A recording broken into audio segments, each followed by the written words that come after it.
అమ్మా, ఓ 2 రూపాయలు కావాలి నాకు, ఇవ్వవు? హడావిడిగా వచ్చాడు గోపి. ఎందుకురా? ఇదిగో ఈ కాఫీ త్రాగు ముందు. వాళ్ళ రాము బంతి కొనుక్కున్నాడు, నేను కొనుక్కుంటాను.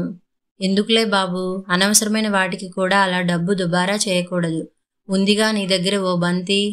అది చిన్నది, పాతబడిపోయింది. రాము వాళ్ళందరూ పెద్ద క్రొత్త బంతులు కొనుక్కున్నారు. 2 రూపాయలే గదమ్మా, ఇవ్వకపోతే నేను ఈ కాఫీ త్రాగనే త్రాగను. మా తండ్రివి కదూ, అలా కోపగించకూడదు, త్రాగేసేయి. ఇప్పుడు నా దగ్గర డబ్బుల్లేవు గాని రేపు మీ నాన్నగారిని అడుగుదువు గానిలే. మరైతే మళ్ళీ రేపు కాదనకూడదు ఏం? అననుగా, నేనే చెప్పి ఇప్పిస్తాను మీ నాన్నగారితో. పోయి ఆడుకో మరి. ఓ పరిగెత్తిపోతున్న గోపీనే చూస్తున్న జానకి ప్రక్కింటి సుబ్బమ్మ పలకరించగా ఇటు చూసింది. ఏమిటి జానకి, పిల్లాడు ఎందుకో మారం చేస్తున్నట్లుంది? ఏముంది పిన్నిగారు, ఆనాటికానాడు పెరిగిపోతున్న ధరలతో మనం ఎంత అవస్థ పడిపోతున్నామో పిల్లలకేం తెలుస్తుంది? మాటికి చీటికి ఇది కావాలి అది కావాలి అంటుంటారు. ఏదో చెప్పి మరిపించాను. అవునమ్మాయ్, అందరి ఇక్కట్లు అలాగే ఉన్నాయి. ఈరోజు 20వ తారీఖు. అప్పుడే అబ్బాయి తెచ్చిన నెల జీతం అంతా అయిపోయింది. ఈరోజు బజారు ఖర్చుకు ఓ పైసా కూడా మిగలలేదు ఇంట్లో. ఓ 10 రూపాయలు సర్దుదు, జీతం రాగానే ఇచ్చేస్తాను. అయ్యో పిన్నిగారు, నా దగ్గర మాత్రం అంత ఎలా ఉంటుంది చెప్పండి? అందరం ఒకే రకం గొర్రెతాకు బ్రతుకులు బ్రతుకుతున్నాం గదా. పోనీ ఓ 5 ఉంటే ఇద్దు, మిగిలినది ఎదురుంటావిడిని అడుగుతాలే. 4 ఉన్నాయి, ఇస్తాను తీసుకోండి. ఏదో ఎంతో కొంత ఇయ్యమ్మా, ఇప్పుడు నువ్వు ఇస్తేనే పోయి కూరలవి తెచ్చి వంట చేస్తాను. ఇదిగో ఇప్పుడే తెస్తా అంటూ వంటగదిలోకి వెళ్ళి అల్మరాలో చూసిన జానకి కనుబొమ్మలు ముడిపడ్డాయి. వస్తువులన్నీ ఇటువి అటు అటువి ఇటు కదుపుతూ వెదికిన చోటనే మరలా మరలా వెదకసాగింది. ఏమిటమ్మా, ఏమిటలా ఒకటే హైరానా పడుతున్నావు? వెనకనే వచ్చి నిలబడ్డ సుబ్బమ్మ ఆరాగా అడిగింది. ప్రొద్దున్న చాకలికి ఇవ్వగా మిగిలిన 4 రూపాయలు ఇక్కడే పెట్టానండి, 2 ఉన్నాయి. సుబ్బమ్మ కనుబొమ్మలు పైకి లేచాయి. నీకు బాగా జ్ఞాపకమేనా? అయ్యో, నా చేత్తో నేనే ఇక్కడ పెట్టానండి, ఈ కాఫీ పొడి డబ్బా క్రింద. అన్నట్టు మీ పని మనిషికి చేతివాటం ఉందిగా, అది ఈరోజు నాగా పెట్టింది. సుబ్బమ్మ చోద్యంగా బుగ్గలు నొక్కుంది. ఇంకెవరున్నారే అమ్మాయి ఇంట్లో? గోపిగాని తీసుకున్నాడేమో? జానకి బాధగా చూసింది. వాడికి అటువంటి అలవాట్లు లేవు పిన్నిగారు. అయినా 10 ఏళ్ళైనా లేని ముక్కుపచ్చలారని వాడు. కన్నతీపి కొద్దీ మనం అలాగే అనుకుంటాం. బుద్ధులు మారటానికి ఎంతసేపు కావాలి?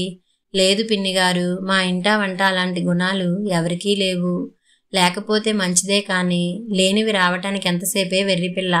మరేం లేదు, నేను అంటున్నందుకేమీ అనుకోకు గాని వాళ్ళ రాము లేడు, ఎదురింటి వారబ్బాయి, అన్నీ దొంగ గుణాలే. ఇంట్లో వస్తువులు డబ్బులు అన్నీ తీసుకుపోతుంటాడని వాళ్ళమ్మ ఒకటే గోల.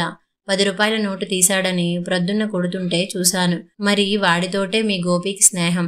వాడి బుద్ధులు వీడికి మప్పి పెడుతున్నాడేమో మరి. జానకి అవాకుగా అయోమయంగా చూడసాగింది. ఏమోలే, నీ మంచి కోరేదాన్ని గనుక చెప్పానమ్మా, ఏమీ అనుకోకు. ఇలాతే ఆ 2 రూపాయలతోనే అవసరం గడుపుకుంటాను మరి. నెత్తిని ముసుగు సవరించుకుంటూ వెళ్ళిపోయింది సుబ్బమ్మ. తిరిగి అల్మరా అంతా వెతికింది జానకి. కాని ఆ శ్రమ నిష్ప్రయోజనమే అయింది. సుబ్బమ్మ మాటలు చెవులలో హోరెత్తుతున్నాయి. నిష్కారణంగా 2 రూపాయలు పోయాయి అనే బాధ ఆమెకు బాగా కోపం కలిగించింది. గబగబా వీధి గుమ్మంలోకి నడిచి అటూ ఇటూ చూసింది. గోపి రాము బంతులతో ఆడుకుంటున్నారు రాస్తా మీద. అదుగో సుబ్బమ్మ అన్నట్టుగానే వీడికి ఎప్పుడు ఆ అల్లరి వెదవతోనే స్నేహం. అన్నట్టు గోపికి ఆ బంతి ఎక్కడిది చెప్పమా? అప్పటికప్పుడే ఆమెలోని అనుమాన బీజం మహా వటవృక్షమైపోయింది. ఒరేయ్ గోపి, మాట ఇటురా అని కఠినంగా పిలిచింది. ఆడుకుంటున్నానమ్మా, గోపి సమాధానం. తెలుసు, ఇటురా మరింత కర్కశ స్వరంతో అన్నది. ఈసారి గోపి దగ్గరగా వచ్చాడు. ఏమిటమ్మా, ఎక్కడిదిరా నీకా బంతి? గోపి జంకుగా చూశాడు. మాట్లాడవేం? ఉరిమింది. అమ్మా మరేం, కోపడకమ్మా. ఏమిటా కంగారు బడవా? కొనుక్కోవడానికి డబ్బులెక్కడివి చెప్పవేం? మరి ఇందాక అలా నడుస్తుంటే రోడ్డు మీద 2 రూపాయల నోటు దొరికింది, దానితో కొనుక్కున్నాను. వెదవా, ఎక్కడ నేర్చావురా ఈ అబద్ధాలన్నీ? అలమర్లో డబ్బు తీసావు కదూ, నిజం చెప్పు. గోపి బెదిరిపోతూ ఏడుపు స్వరంతో అన్నాడు. లేదమ్మా, నువ్వెక్కడ పెట్టావో చూడు, లేకపోతే అడుగు. చూశాను, లేదు, అందుకే అడుగుతున్నాను. అయ్యో, నేను తీయలేదమ్మా. వెంటనే గోపి బుగ్గ అదిరిపోయేట్టు కొట్టింది జానకి. వెదవా, ఎక్కడ నేర్చావురా ఈ తప్పుడు పనులు? నిజం చెప్పు. ప్రొద్దున నా చేత్తో నేను పెట్టిన డబ్బుకు రెక్కలొచ్చాయా? నిజంగా నేను తీయలేదమ్మా, నాకు రోడ్డు మీదనే దొరికింది ఏడుస్తూ అన్నాడు. అంతవరకు నిలబడి చూస్తున్న రాము అన్నాడు, నిజంగా వాడికి రోడ్డు మీద 2 రూపాయల నోటు దొరికింది, నేను చూశానండి. చాలే, పిల్లికి ఎలుక సాక్ష్యం. గోపి నిజం చెప్పు, లేకుంటే చీరేస్తాను. నేను చెప్పింది నిజమేనమ్మా. జానకికి ఓర్పు ఎగిరిపోయింది. ఎక్కడ తెగిలేది చూడకుండా ఎడాపెడా బాధేసింది. దొంగతనం, అబద్ధాలు, పెంకితనం ఎప్పుడు నేర్చుకున్నావురా ఇవన్నీ? మరెప్పుడు ఇలా చేయవు కదా? అమ్మోయ్ బాబోయ్, కొట్టకమ్మా, నేనే తీశాను. జానకి ఆవేశంతో రొప్పుతోంది. దొంగ వెధవ, ఇంకెప్పుడు తీయను వెక్కిళ్లతో అన్నాడు గోపి. దొంగతనం తప్పు అని చెప్పి లెంపలు వాయించుకో. దొంగతనం తప్పు, ఇంకెప్పుడు చేయను. ఏడుస్తూనే లెంపలు వాయించుకున్నాడు. ఏమిటి జానకి అది?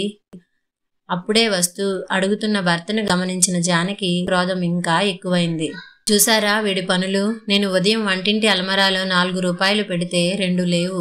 తీసుకుపోయి అవి ఇవి కొని తగలేశాడు. పైగా తీయలేదు, రోడ్డు మీద దొరికిందని అబద్ధాలు. మరో దెబ్బ వేసింది. గోపి నిస్సహాయంగా ఏడ్వసాగాడు. ఉండు జానకి, కొట్టకు, వదిలింపుగా అన్నాడు. ఏరా గోపి, నిజంగా తీసావా? భయంగా జాలిగా చూశాడు గోపి. ఇంకెప్పుడు తీయను నాన్న, నువ్వు కూడా కొట్టకు. తీసావా లేదా అని అడుగుతున్నాను. నిజంగా నువ్వు తీసావా? ఎప్పుడు తీసావు? గంభీరంగా అడిగిన ఆ తీరు గోపి భయాన్ని అధికం చేసింది. నిజంగా నేను తీయలేదు నాన్న, నేను అలాంటి తప్పు పనులు ఎప్పుడూ చేయను నాన్న. అమ్మ 2 రూపాయలు ఇస్తే నాకు దొరికిన డబ్బుకు కలిపి మంచి బంతి కొనుక్కుందాం అనుకున్నాను. అమ్మ లేదంటే చిన్న బంతి కొని తెచ్చుకున్నాను. వెధవ, మళ్ళీ అబద్ధం. ఇప్పుడేగా తీశానని ఒప్పుకున్నావు. జానకి అరిచింది. ఆగు జానకి, గోపి, నువ్వు భయపడకుండా నిజం చెప్పు. నిజంగా నేను తీయలేదు నాన్న, అమ్మ కొట్టడం మానేస్తుంది కదా అని ఒప్పుకున్నాను తీశానని. నువ్వు చేయని పనికి ఎవరేమన్నా సరే, కొట్టినా తిట్టినా ఎప్పుడూ ఒప్పుకోకూడదు. దొంగతనం ఎటువంటిదో ఆత్మవంచన కూడా అటువంటిదే. మరో సంగతి, నీది కాని సొమ్ము నీవు తీసుకోకూడదు. అది అపరాధమే. దాని హక్కుదారులు ఎక్కడో ఉంటారు. తమది కాని సొమ్మును ఆశించడం అపరాధం. అందుకే ఇప్పుడు దెబ్బలు తగిలాయి, తెలిసిందా? తెలిసింది. ఇంకెప్పుడు ఏం దొరికినా తీసుకోను నాన్న. పోయి ముఖం కడుక్కురా, అన్నం తిందాం. గోపి పెరట్లోకి వెళ్ళాక జానకి భర్తను గర్హించినట్లుగా అన్నది. బాగుంది, అదేనా వాడికి భయం చెప్పే తీరు? నువ్వు అక్కడ పెట్టిన డబ్బు ఇంకెందుకు వాడలేదా? గుర్తుకు తెచ్చుకో. ఎదురు నన్నే అంటున్నారన్నమాట. కాదు, ఎన్నో పనులు తొందరలో ఉండి ఎందుకైనా ఖర్చు పెట్టి మర్చిపోయి ఉండవచ్చు. చాలండి, పిల్లలు తప్పు చేసినప్పుడు ఇద్దరం బుద్ధి చెప్పుకోవాలి, కానీ ఒకరు కోపడినప్పుడు ఒకరు లాలిస్తే ఇక వాడేం బాగుపడతాడు?